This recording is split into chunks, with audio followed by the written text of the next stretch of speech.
Education के result आए, ये बच्चों के बोर्ड टॉपर रिजल्ट आए, लोगों का विश्वास जगा कि अब जहाँ जीएवी इंटरनेशनल स्कूल का बोर्ड लगता है जी पेरेंट्स भरोसा जताते हैं और साथ जुड़ते हैं। गुलजार साहब का कहना है यूं मैं तो यूं ही अकेला चला जाता है मंजिल मगर लोग जुड़ते गए और कारवां बनता गया। स्कूटर मैकेनिक की तरह उस्ताद पर डिपेंड करता है कि वो मार के सिखाएगा, अब्यूज करके सिखाएगा या प्यार से सिखाएगा।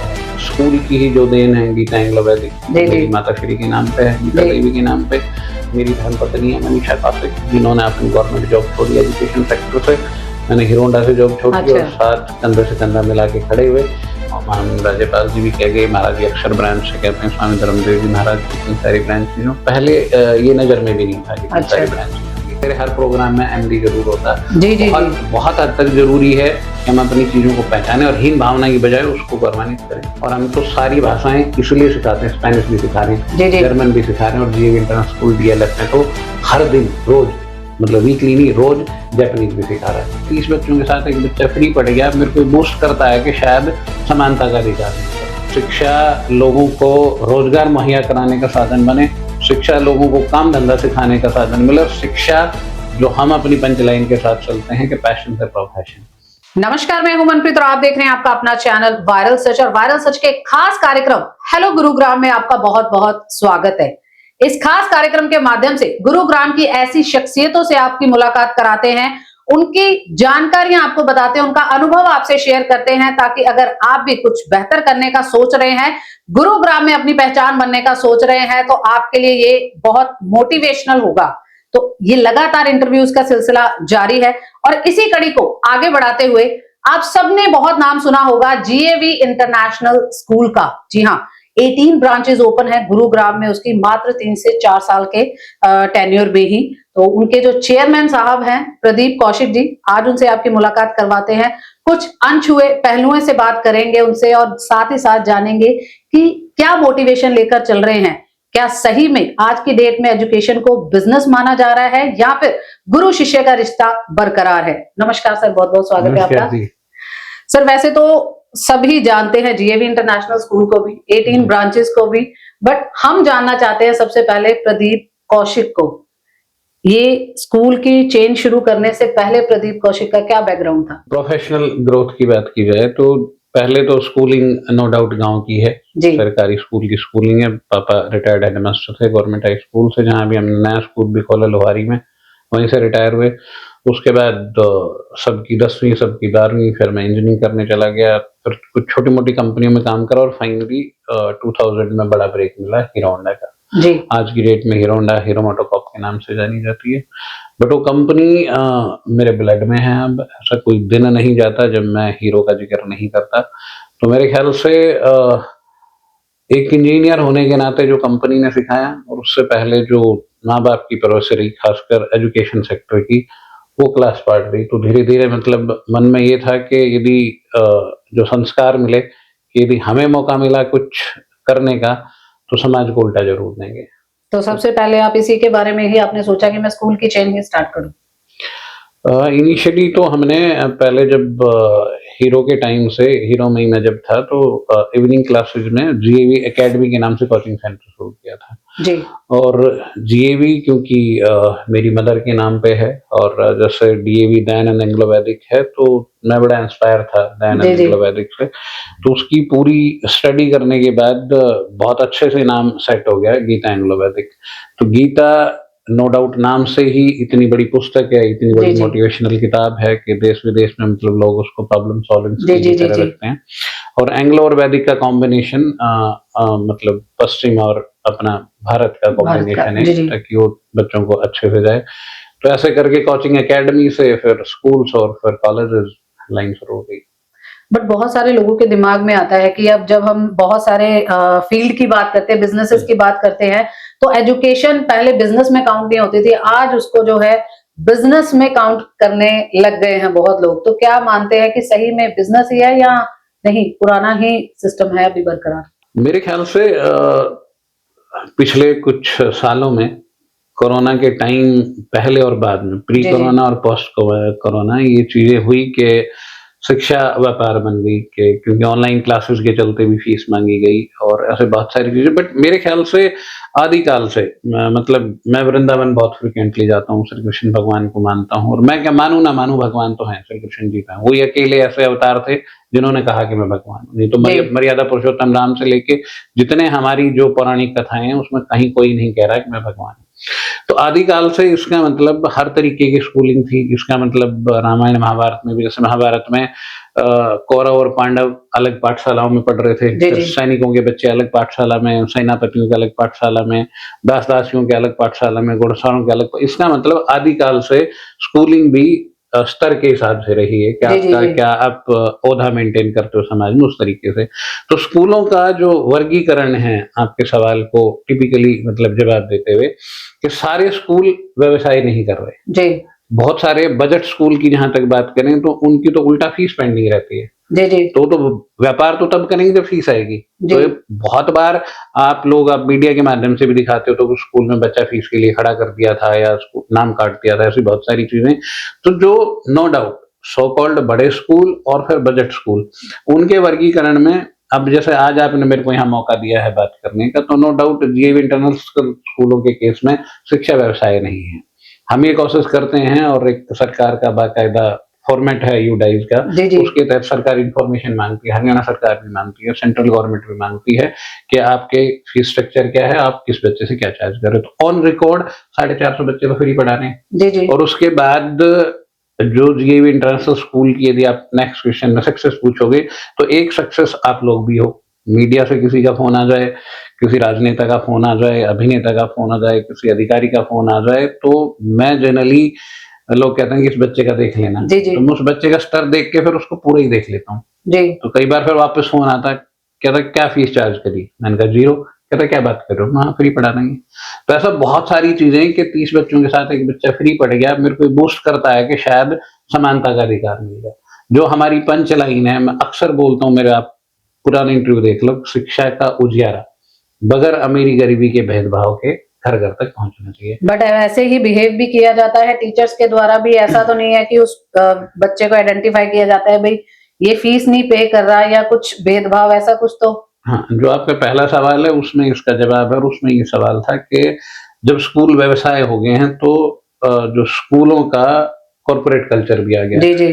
तो जो अकाउंट्स डिपार्टमेंट है वो क्लियर कट अलग है।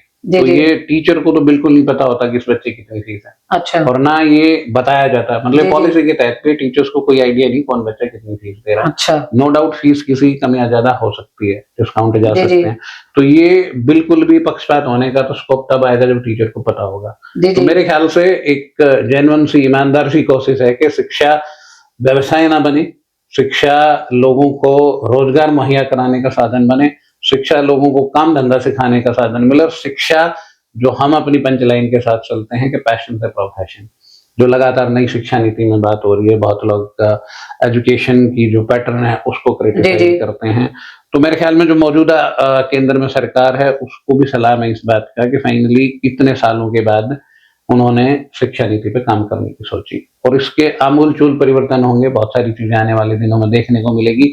शिक्षा को व्यवसाय मैं मानता हूं कि स्कूल के बाद के जो कल्चर उनमें बहुत सारी चीजें होती हैं, जैसे मेडिकल एजुकेशन है, करते करते वो 1.25 करोड़ तक पहुंच जाती है। आम आदमी का बच्चा यदि +2 में टॉप भी कर गया तो वो सोच नहीं पाता कि यदि गवर्नमेंट सीट पे सिलेक्शन नहीं हुआ तो प्राइवेट कॉलेज में जाने की नहीं सोचता। तो मेरे ख्याल में बहुत सारी जगह काम की सुधार की गुंजाइश है, पैसे में रियायत की गुंजाइश है।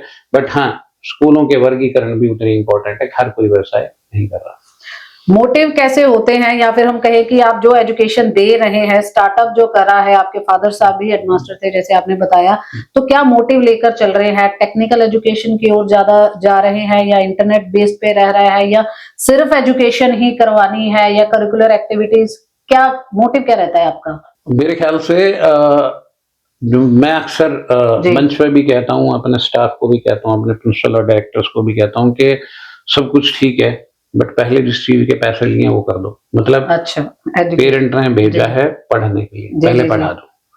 पेरेंट, छोटे बच्चों का पेरेंट आज की डेट में स्कूल देखने आता है, पढ़ाई देखने नहीं आता जी। वो स्कूल देखने आता है एसी क्लासरूम है कि नहीं है, वॉशरूम 5 स्टार है कि नहीं है, आपके स्विंग्स, आपके झूले, आपकी कारपेटेड फ्लोर और आरओ वाटर और सीसीटीवी, मतलब लेस स्कूल मोर ए रिजॉर्ट। तो मेरे ख्याल से उन सारी चीजों को उपलब्ध कराने के बाद भी फिर हम कहते हैं ये सारी चीजें तो हैं ही, इसके बाद हम पढ़ा भी रहे हैं, पढ़ा भी देंगी। उसके बाद फिर जैसे अभी 3-4 बड़े इवेंट इस साल हमने करे। 24 फरवरी को पटौदी वाली ब्रांच में और अब सेक्टर 7 वाली ब्रांच में हरियाणा के माननीय राज्यपाल बंडारू दत्तात्रेय जी पहुंचे थे।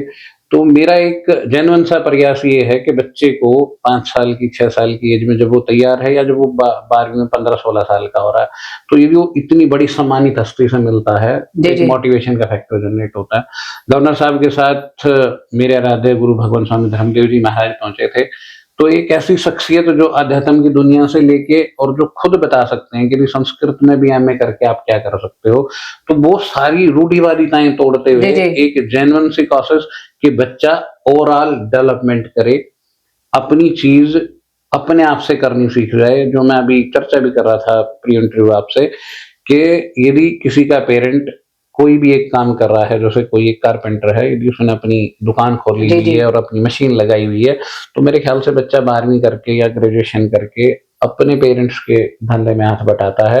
तो आज जो नए स्टार्टअप हो रहे हैं, जो इंटरनेट की मदद से चीजों को पहुंचाया जा रहा है, आप ढेर सारे छोटे से छोटे काम देख लो, वेजिटेबल सेलर्स को देख लो, बट आज की डेट में वेजिटेबल सेलिंग भी ऑर्गेनिक इनऑर्गेनिक करके इस तरीके से कर दिया है कि लोग मॉडिफिकेशन पूरा हो चुका है, लाखों कमा रहे हैं। तो मेरे ख्याल से रोजगार की समस्या तभी कटेगी जब लोग नौकरी के पीछे भागना छोड़ेंगे, गवर्नमेंट जॉब की रिक्वायरमेंट कम सोचेंगे और कुछ नया करने की सोचेंगे।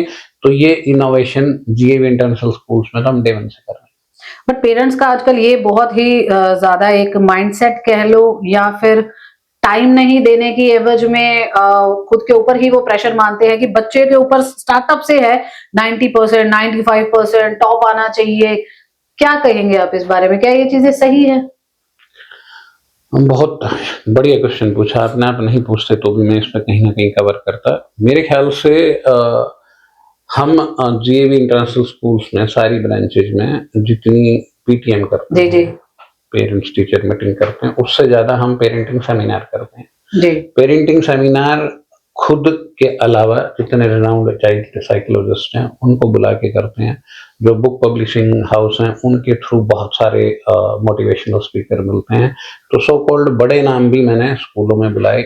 एक ईमानदार सा प्रयास रहता है कि जो पेरेंट ये कहते हैं मेरे पास टाइम नहीं है, उसका जो अवेलेबल स्लॉट है टाइम का, उसमें से टाइम निकालना सिखाते हैं। जो मम्मी लगातार मोबाइल पे बिजी है और या अपने काम में बिजी है, फिर वो बच्चे को यदि मोबाइल पकड़ा रही है कि आप इससे खेल लो, और फिर कई बार तारीफ करते हुए कहती है मेरे बच्चे को मोबाइल में मेरे से ज्यादा पता है, कि मेरे से ज्यादा एक्सप्लोर कर लेता। तो ये वो टाइम है कि आप अपना कुछ बचाने को बच्चे को गलत चीजें पेरेंटिंग सेमिनार में लगातार जब हम वीडियो क्लिप्स के थ्रू या जैसे आप मेरा इंटरव्यू कर रहे हो, ये सारी चीजें बताते हैं, दिखाते हैं पेरेंट्स को, तो उनको समझ में आता है क्या गलती कर रहे हैं। तो ये एक लगातार कोशिश है कि बच्चा उस माया जाल से बाहर आ रहा है। इंटरनेट की दुनिया पेरेंट के सानिध्य में यदि करी जा रही है, यदि सारी वेबसाइट्स एक्सप्लोर हो रही हैं, तो नो डाउट बहुत बड़ी बात है। जैसे हमने अभी इस साल से इंटरेक्टिव पैनल्स लगाए, तो टीचर से लेके बच्चों तक वो दुनिया ही बदल गई है सीखने की, करने की। अब यही चीजें यदि पेरेंट टाइम निकाल ले 2 घंटे का शाम को, जैसे कहते हैं सारी चीजें स्कूल में हो जानी चाहिए, हाँ तो स्कूल में पुराने टाइम से होती थी, तब गुरुकुल का टाइम था, हॉस्टल्स का टाइम था। आज की डेट में बच्चा 6 घंटे रहा और फिर घर चला गया। तो मेरे ख्याल से पेरेंटिंग सेमिनार एक कारगर टूल है और बाकी सबको भी करना चाहिए, मैं तो कर रहा हूँ। गुरुकुल की आपने बात छेड़ी तो एकदम दिमाग से प्रश्न आया कि पहले बहुत ही पाक और साफ रिश्ता जो था गुरु और शिष्य का रहता था, पैर छूने, बहुत अंतराल के बाद, समय के बाद भी मिले तब भी वही रिगार्ड रहता था। क्या लगता है कि आज की डेट में भी वही सिचुएशन है, गुरु और शिष्य का रिश्ता वही है? स्कूटर मैकेनिक की तरह उस्ताद पे डिपेंड करता है कि वो मार के सिखाएगा, अब्यूज करके सिखाएगा या प्यार से सिखाएगा या 2-3-4 बार सिखाएगा। तो मेरे ख्याल में गुरुओं का रिश्ता आज भी सेम ही है। जैसे मेरे बेटे को अभिनव को स्मृति मैडम थी डीएवी स्कूल सेक्टर 14 में, मुझे नाम भी याद है, नर्सरी क्लास की टीचर थी, और हमें अभिनव को तीसरे चौथे दिन पकड़ के जबरदस्ती मैन में बिठाना पड़ता था। तो जब उसकी क्लास टीचर चेंज हुई और नई आई जब ये स्मृति मैडम, आज वो राजस्थान की सीबीएसई स्कूल में प्रिंसिपल में है, नर्सरी क्लास उठ के वहां तक, क्योंकि बंदी में कैपेबिलिटी थी। तो मुझे आज भी आपके इंटरव्यू में तकरीबन 22-23 साल बाद ये बात याद है। जी तो इसका मतलब टीचर्स और गुरु का रिश्ता ऐसा होता होगा। उसके बाद जब सुमति मैडम ने अभिनव की क्लास टीचर बनी, हमें नहीं याद हम दोनों मियाँ बीवी या उसकी दादी ने या दादा ने कभी जबरदस्ती उसको वैन पे बिठाया हो। इसका मतलब कि गुरु और शिष्य, और अभिनव को भी याद है, इसका मतलब जब भी मैडम कभी मिलेंगे प्यार जरूर छुएगा।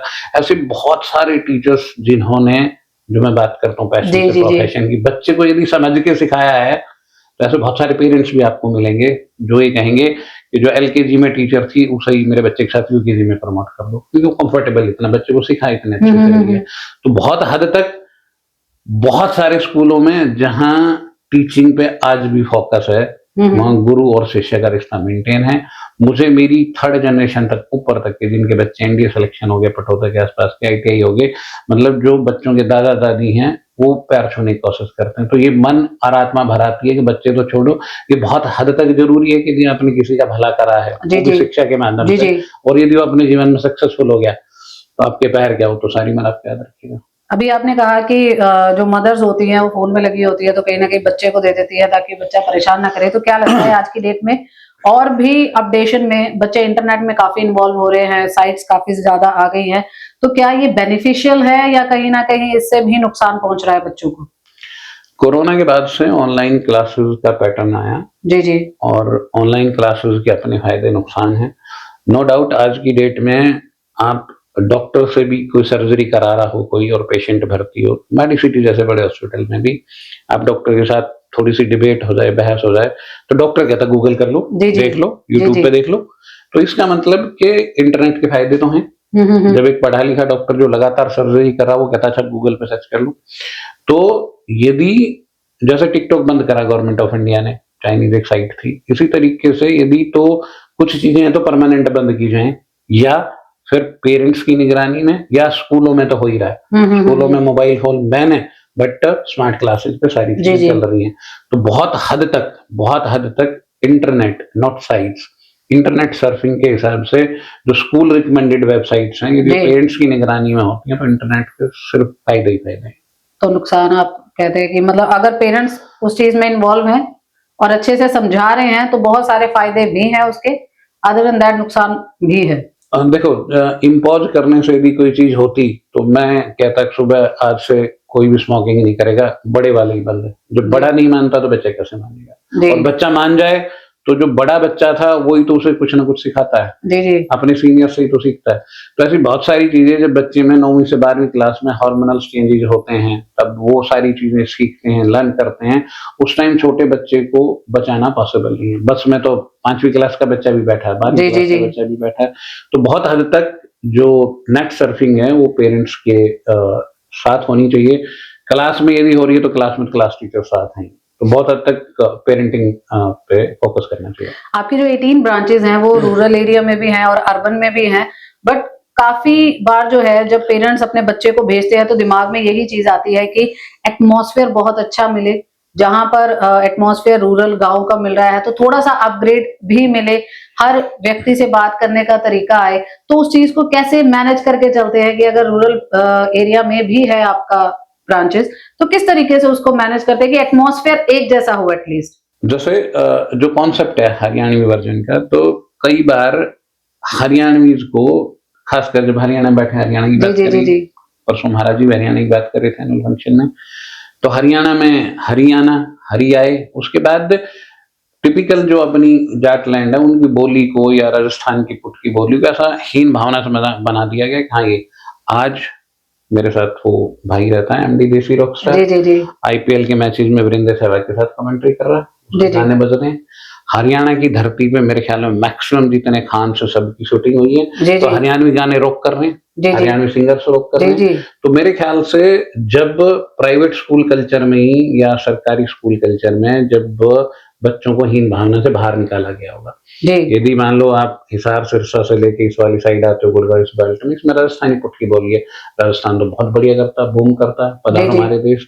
तो मैं जनरली बच्चों को भी और बच्चों के पेरेंट्स को भी सिखाता हूँ कि मातृभाषा कभी भी बुरी नहीं हो सकती। यदि वो आपका लर्निंग का बैरियर बन रही है, तो जो अभी हम बात कर रहे थे कि जैसे गुड़गांव में यदि रूरल कल्चर से और अर्बन कल्चर से, क्योंकि गुड़गांव फैला तो गांव सेक्टर्स के अंदर आ गए। जी जी तो अब गांव वाले या तो अपनी भाषा बदलें जी जी या अपनी भाषा से प्यार करें। जी तो क्यों ना हरियाणवी कल्चर को इतना रिच कर दिया जाए कि फिर जो, क्योंकि गुड़गांव मिनी इंडिया है, इंडिया है, हर जी स्टेट के लोग यहाँ लोग रहते रहते हैं, हैं, जी जी तो मेरे ख्याल से बहुत हद तक जरूरी है कि बच्चे को या पेरेंट को हीन भावना का शिकार ना होने दिया जाए। और मैं तो बहुत आसानी से सिखा देता हूँ कि मैं आया था कि ऊपर से आपको होगी मात्रा हटानी, मैं आया था हिंदी होगी, किसी को आप इंग्लिश में बोल दो, किसी को आप और भाषाएं सीख लो।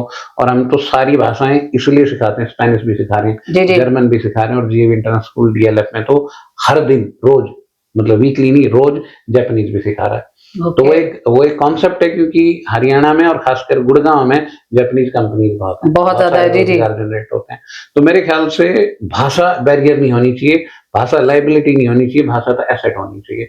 तो अब जब हम ये कल्चर, रिच कल्चर तोड़ रहे हैं, मेरे हर प्रोग्राम में एमडी जरूर होता है। जी जी बहुत जी बहुत हद तक जरूरी है कि हम अपनी चीजों को पहचानें और हीन भावना की बजाय उसको गौरवान्वित करें।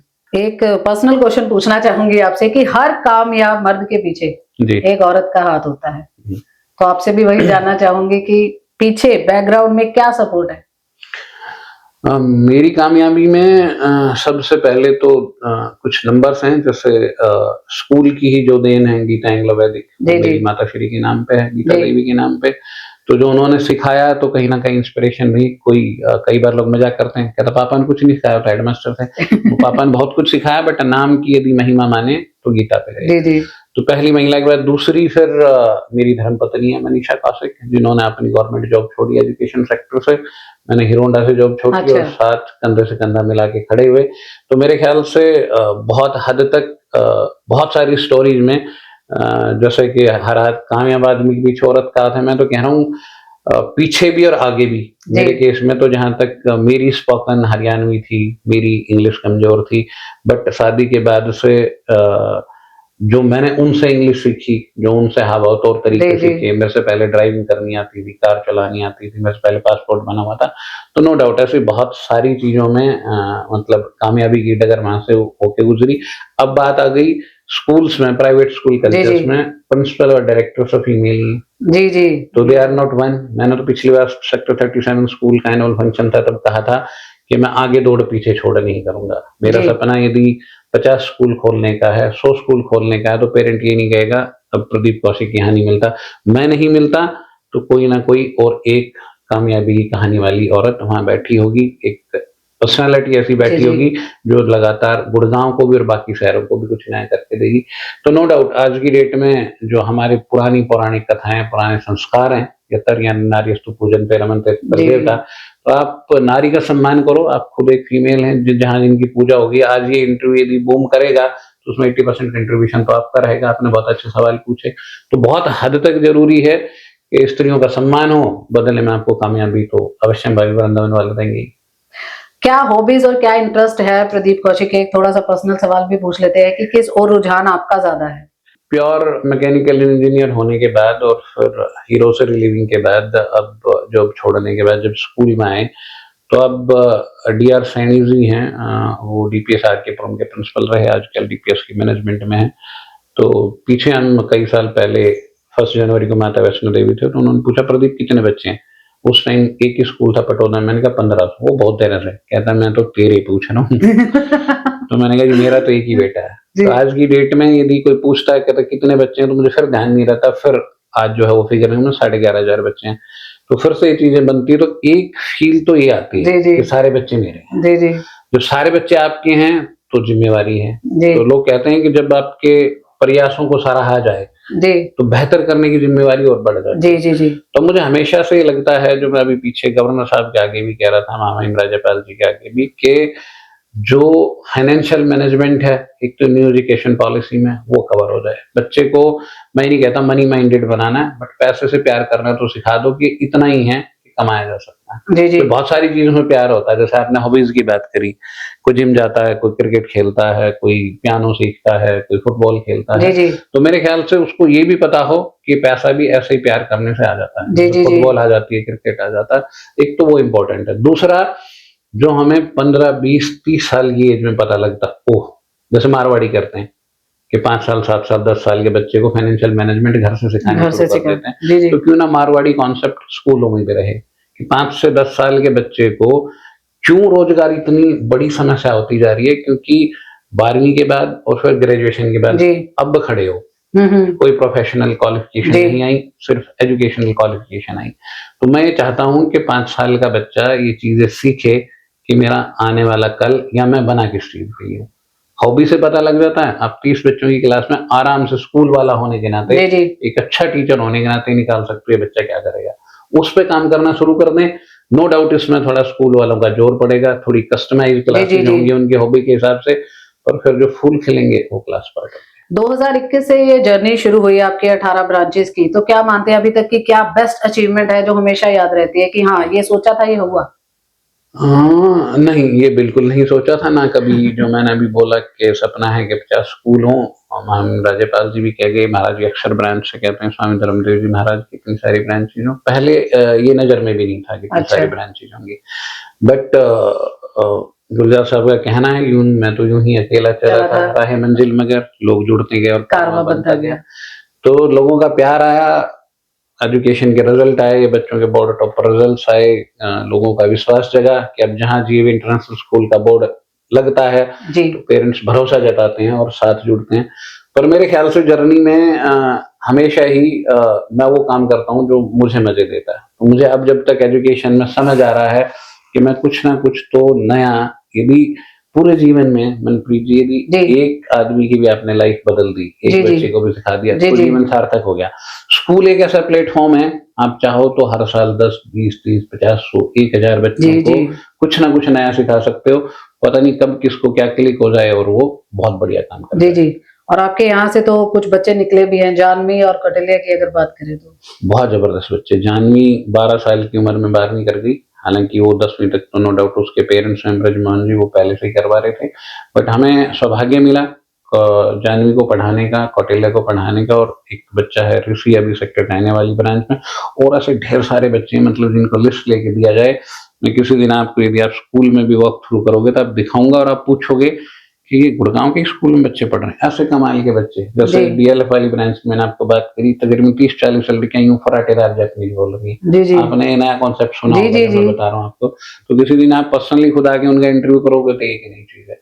ऐसे बहुत सारे बच्चे पटौदी और पटौदा जैसे रूरल एरिया में स्पेनिश बोल रहे हैं, हालांकि वो भी इतना फ्लुएंटली नहीं बोल रहे, बट हमने शुरू कर दिया। तो बहुत लोग पूछते हैं, क्रिटिसाइज करते हैं, इससे क्या हो जाएगा?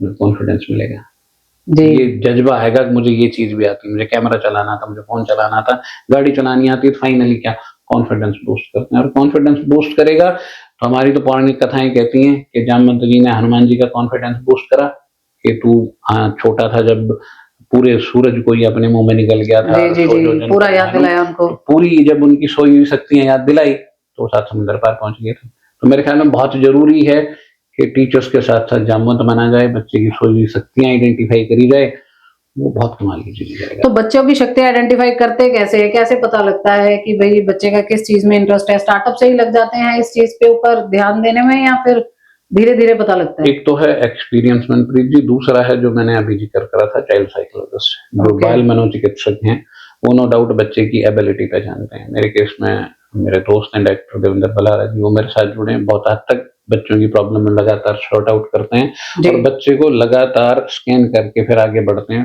उनके 10 के 10 फिंगर स्कैन करके फिर आगे बढ़ने का काम करते हैं, पूरी टेस्ट रिपोर्ट बनाते हैं और फिर बच्चे को आइडेंटिफाई करते हैं। तो कुछ स्कूल तो तब कर रहे हैं कि जब 10th के बाद उसको साइंस लेनी है, कॉमर्स लेनी है, ह्यूमैनिटीज में जाना है।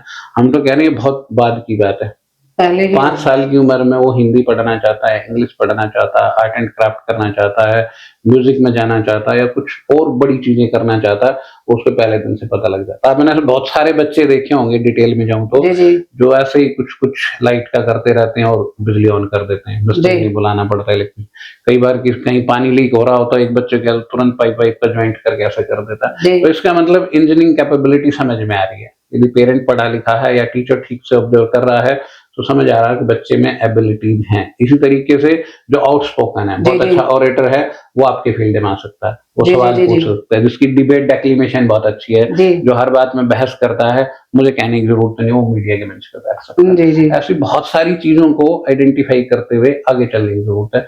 और एक अच्छी बात ये खुशखबरी है गुड़गांव वालों के लिए कि जीएवी इंटरनेशनल स्कूल इन सारी चीजों पर काम कर रहा है। और क्या लगता है प्रदीप कौशिक को, जो हमारी पॉलिसीज बनती है एजुकेशन को लेकर, अभी भी उसमें ये कमियां हैं, और अगर और भी इसमें ये चीजें ऐड हो जाए, वैल्यू ऐड हो जाए, तो हमारा एजुकेशन सिस्टम बहुत अच्छा बन सकता है? इस केस में मैं तो पिछले 10 साल से जब से स्कूल खोले 11-12 साल से, मैं तब से लगातार सरकारों से ही मांग कर रहा हूँ जी कि जो सरकार कर सकती है वो कोई और नहीं कर सकता। जी जी सरकार यदि जैसे मैंने अभी वर्गीकरण की बात करी थी, कैटेगराइजेशन की बात करी जी थी, जी यदि सरकार कहे कि कुछ प्राइवेट स्कूलों के जिनके स्पोर्ट्स के मेडल बहुत अच्छे हैं, जी जी जी तो क्यों ना उनकी स्पोर्ट्स फैसिलिटीज रियायत बेसिस, मैं तो ये नहीं कह रहा फ्री कर दो, जी रियायत बेसिस पे बढ़ा दी जाए। यदि किसी स्कूल के, मेरे स्कूल के एकेडमिक्स के रिजल्ट, बहुत टॉपर रिजल्ट बहुत अच्छे हैं, तो लाइब्रेरी में बुक्स सरकार की तरफ से आ जाए। जी जी मतलब जो स्पोर्ट्स कोर्ट है वो बहुत जी अच्छे जी मिल जी जाएंगे। किसी में रूरल में एबिलिटी है कि स्विमर्स बहुत अच्छे हैं, जी तो वहां यदि 20 लाख का स्विमिंग पूल बन रहा है तो 10 लाख रुपए सरकार की तरफ से ग्रांट आ जाए। तो सरकार चाहे तो जब वो सरकारी स्कूलों की इतनी अच्छी अच्छी बिल्डिंगें बना रहे हैं अब, तो प्राइवेट स्कूल कल्चर भी तो बहुत अच्छे से सरकार को ही देखने। जी जी फाइनली बच्चा टॉप कर रहा है या रिजल्ट दे रहा है, तो समाज का हिस्सा ही जी है। जी जी तो मेरे ख्याल से सरकार चाहे तो फैसिलिटीज बढ़ा के, और खासकर जो बजट स्कूल हैं उनमें बहुत अच्छे रिजल्ट मिल सकते हैं। जो हमारे ओलंपिक के मेडल 6 रह गए, भगवान करे 5 साल 4 साल बाद वो 60 आए, बट उसमें यह कि सरकार की शिक्षा नीति और खेल नीति प्राइवेट स्कूल कल्चर को भी बढ़ावा देगी। तो नो डाउट रियायती तौर पे कुछ चीजें, जैसे अभी पीछे एनसीआर की बात करें, जी जी एयर पॉल्यूशन के चक्कर में स्कूल बंद हो गए। बंद हो गए। जी जी तो जब एसी स्कूल्स की बात होती है, तो क्यों ना सरकार जो बड़े एयर प्यूरिफायर्स हैं उन पे, मैं फिर कह रहा हूँ, फ्री ना दे, रियायत दे करके। जी ताकि जी स्कूल बंद ना हो। तो हर कमरे में भी एयर प्यूरिफायर लगे होंगे, ये आने वाले दिनों की बड़ी समस्या है। तो कहीं ना कहीं सरकार सोचेगी तो कुछ ना कुछ कॉर्पोरेट कंपनीज भी सोचेंगी, कुछ स्कूल वाले हेल्प करेंगे, और शिक्षा का सुधार लगातार हो जाएगा। अंत में सिर्फ एक टिप लेना चाहूंगी आपसे पेरेंट्स के लिए, कि जो बच्चों को अभी भी या तो समझ नहीं पा रहे, या फिर मोबाइल में ज्यादा छोड़ रहे हैं, या न्यूक्लियर फैमिली होने की वजह से या वर्किंग होने की वजह से दोनों ध्यान नहीं दे पा रहे, एक छोटी सी टिप हो जाए अंत में। छोटी सी टिप 4-5 लाइनों की बताता जी हूँ जी सिर्फ। जी वैसे टिप तो एक ही है कि टाइम देना। जी आदिकाल से मैं अक्सर पूछता हूँ और छोटा करता हूँ कि हम क्या लाए थे और क्या ले पाएंगे। कुछ नहीं लाए थे, धन दौलत वगैरह, तो लोग चुप हो जाते हैं कि तो क्या लाए, कुछ नहीं, कुछ नहीं, टाइम लाए थे, जी समय जी लाए थे। जी जी सबसे इंपॉर्टेंट है जो आप मेरे को दे रहे हो, समय। समय। बाकी तो सब यही रह जाएगा। जी जी पेरेंट्स से भी यही रिक्वेस्ट है, समय दे दो। आप जिस मर्जी चीज में समय दे दो, आप एक्सरसाइज में दे दो, जी जी आप पैसा कमाने में दे दो, आप भक्ति में दे दो, आप खाने पीने की चीजों में दे दो, आप जिस मर्जी चीज को टाइम देना शुरू कर दो, वो फ्लोरिश होना शुरू हो जी जाएगी। जी जी तो बच्चा आपका एसेट है, लायबिलिटी नहीं है। आप बच्चे को टाइम देना शुरू कर दो, फ्लोरिश होना शुरू हो जाएगा। मतलब लोग कहेंगे यार इसके ना बच्चे पे ध्यान पूरा दिया जाता, तब ऐसा टाइम लगाते ही वो चीज फ्लोरिश हो जाएगी। तो आपके पास 6 घंटे हैं घर पे, 8 घंटे हैं, 10 घंटे हैं, कोई 1 घंटा बच्चों के साथ लगा दो, टाइम लगा दो। एक सिंपल से टिप है कि बच्चे को टाइम लगा दो, बच्चे के साथ एक छोटी सी हक कर दो, छोटा हो बड़ा बच्चा हो, उसे लगे कि हाँ माँ बाप मेरे हैं और मेरे काम को अप्रिशिएट करते हैं। टाइम देते ही बच्चे में गुणात्मक सुधार होंगे, गारंटी का। कभी कोई ये इंटरव्यू के माध्यम से अगर किसी कमजोर बच्चे को जीएवी इंटरनेशनल स्कूल में डालना हो, तो क्या वो आपसे कांटेक्ट कर सकते हैं? Any time most welcome, any time most welcome. 24 घंटे मेरे नंबर आप सबके पास हैं। 24 घंटे यदि ऐसा लगता है कि बच्चा 1 रुपया भी नहीं दे सकता, बट रिकमेंडेशन आप लोगों की होनी जी चाहिए, जी जी जी क्योंकि आप लोग जानते होगे उस परिवार जी को, जी तो 100% फ्री पढ़ा देंगे। बहुत बहुत धन्यवाद प्रदीप जी हमारे साथ बात करने के लिए। Thank you. यहाँ पर देखिए कि जो लोग अलग धारणाएं बनाकर बैठे हैं स्कूल के लिए, तो कहीं ना कहीं एक अलग सोच लेकर भी चल रहे हैं प्रदीप कौशिक और उनकी पूरी मैनेजमेंट टीम, कि कोई भी बच्चा अगर पढ़ने की इच्छा रखता है तो फ्री ऑफ कॉस्ट भी उसको पढ़ाया जाएगा। और बहुत ही सुंदरता है ये हमारी शिक्षा नीति की भी, क्योंकि गुरु जो है वो देना जानता है, और यही जो है आदकाल से ये समय चला भी आ रहा है। गुरु शिष्य का रिश्ता भी बहुत अनमोल होता है। आज बहुत सारे फैक्ट्स के ऊपर बात करी, पेरेंट्स को भी कहीं ना कहीं सोचने समझने की जरूरत है। जीएवी इंटरनेशनल स्कूल के बारे में हमने जाना कि मापदंड तो पूरे कर ही रहे हैं, साथ के साथ ही बच्चों को टेक्नोलॉजी वाइज कैसे बढ़ाना है, किस तरीके से आइडेंटिफाई करना है शुरुआती दौर पर ही कि बच्चा आगे जाकर क्या कर सकता है। तो ये भी एक नई तरीके की टेक्नोलॉजी या मॉडिफिकेशन है जो अभी से इनके दिमाग में है। क्यों? क्योंकि अगर हम स्टार्टअप से ही सोचेंगे, अच्छी चीजों के लिए सोचेंगे, इंटरनेट को एक्सप्लोर करेंगे, सही तरीके से करेंगे, तो बहुत सारी चीजें हैं जो हम सभी के लिए फायदेमंद हो सकती हैं। आपके लिए ये इंटरव्यू कितना फायदेमंद रहा, जरूर कमेंट बॉक्स के माध्यम से हमें लिखें, और कभी भी कोई भी जरूरत हो या फिर कोई भी डाउट हो आपके मन में, कमेंट में लिखें। हम पूरा प्रयास करेंगे उसके ऊपर भी वर्कआउट करने का। इसी तरीके से हमारे साथ बने रहे और देखते रहे आपका अपना चैनल वायरल सर्च।